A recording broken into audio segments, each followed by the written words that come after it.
Okay, now it's time to mark your fabric pieces.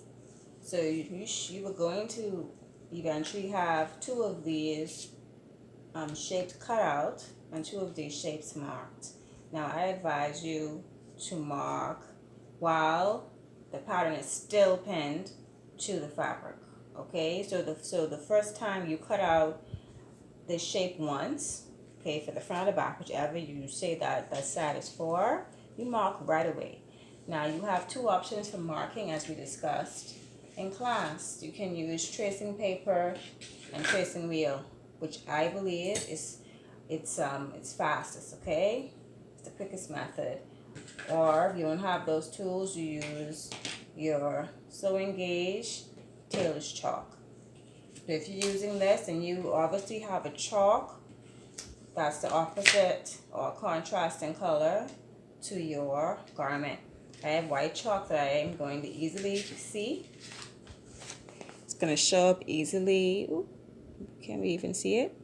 You can kind of see it there. It's going to easily show up on my fabric, okay? So I'm going to use the tracing wheel and paper.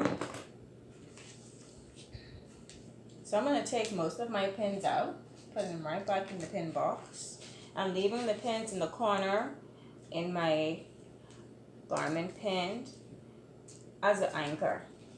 If you know what an anchor does in the sea, when they're attached to boats and ships, they keep the ship in place so it wouldn't drift off and encounter problems, okay? So these pins are anchoring our pattern down so it doesn't shift and give us incorrect marking, okay? So we're going to think of our pins here as an anchor.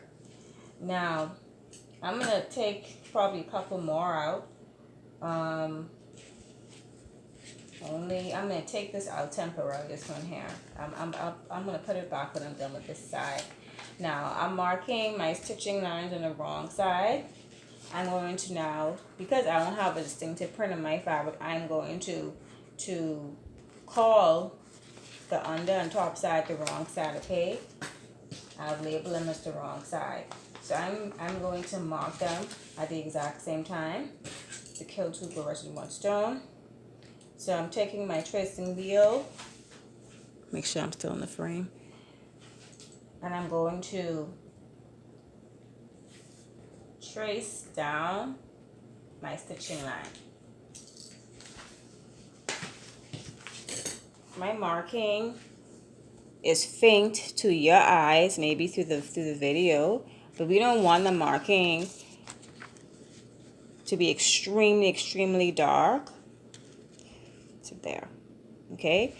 Because it is temporary and we don't want it to show up when the garment is being worn, okay? This is a sample, but we'll say garment just for this video purpose, okay? So that's how we mark it with the tracing wheel and paper. I'll quickly show you on this edge how we use our seam gauge. So you're going to set your gauge, to focus it. Anyway, it's hard to see it, just the light is bad, but we're setting the gauge to 5/8 of an inch. Oh, that's better. Set the gauge to 5/8. Right now it's at 6, 5. Okay? On the same line I marked, I'm going to put the blue marker at my gauge at the edge of the fabric. Then I'm going to hold the gauge secure with my fingertip, and I'm going to, with light hands, mark my 5/8. Every inch, I'll put a mark there to make sure I keep it on the right track. It's important that the blue marker, or maybe it's a red marker in your gauge, is flush to your fabric edge. If you have it off, away from your fabric edge, you're going to mark incorrectly. Okay?